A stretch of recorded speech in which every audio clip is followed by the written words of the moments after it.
Now, Storm Watch 12 weather with Chief Meteorologist Matt Hoffman.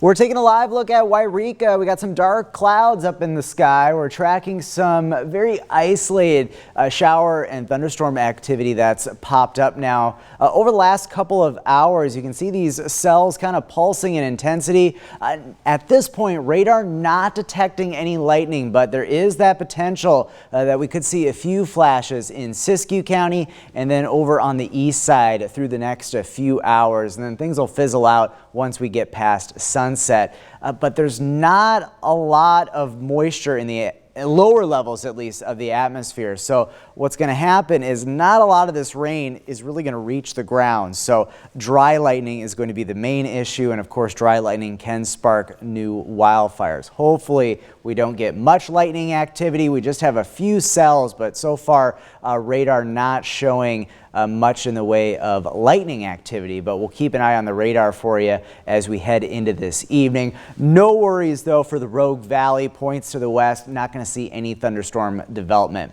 Take a look at relative humidity, very dry air in place, and when you have these readings mainly in the teens, it's really hard for rain to really reach the ground in that type of environment. And it's hot, 100 degrees right now in Medford, 98 in Montague, it's 91 in Klamath Falls. We're sitting at 83 degrees in Lakeview. Look at the coast though, 54 degrees in Brookings. That marine layer has been very prevalent today, more of an onshore flow as well. And that's going to keep temperatures fairly cool the rest of the week for most coastal communities. Winds picking up a bit in our inland valleys. It will be a bit breezy through the early evening hours. Winds will die down tonight. Any stray thunderstorms that do pop up in Northern California and the east side will fizzle out tonight. Skies will clear down to 52 in Klamath Falls, 64 in Medford. Not as scorching hot for tomorrow, but still we'll get up to around 91 by 2 o'clock in the Rogue Valley, 96 degrees at around 5. UV index is going to be very high, lots of sunshine, so still a good pool day,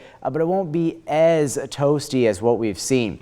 And then tomorrow we're going to kind of do it all over again with these dry thunderstorms, mainly watching central portions of Siskiyou County, the Wairika area back through Etna as well, even Mount Shasta, and then into southern portions mainly of Klamath and Lake County as we head into tomorrow afternoon. Highs tomorrow up to 90 in Klamath Falls as well as Mount Shasta, 95 in Wairika as well as Grants Pass, and keeping it cool on the coast in Brookings with mainly cloudy skies with the marine layer. There could be some breaks of sunshine for the coast as the day goes on tomorrow. And then here's a look at stormcasts a little bit earlier for showers and storms to start to fire up. But again, dry lightning is the main concern with any isolated thunderstorm activity in Northern California and then over on the east side.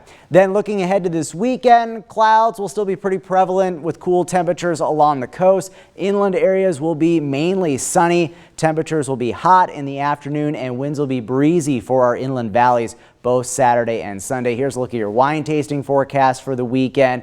Still getting up there as far as temperatures are concerned, at least a bit above average in the Rogue Valley both Saturday and Sunday with those highs in the 90s. And the 90s stick around into next week.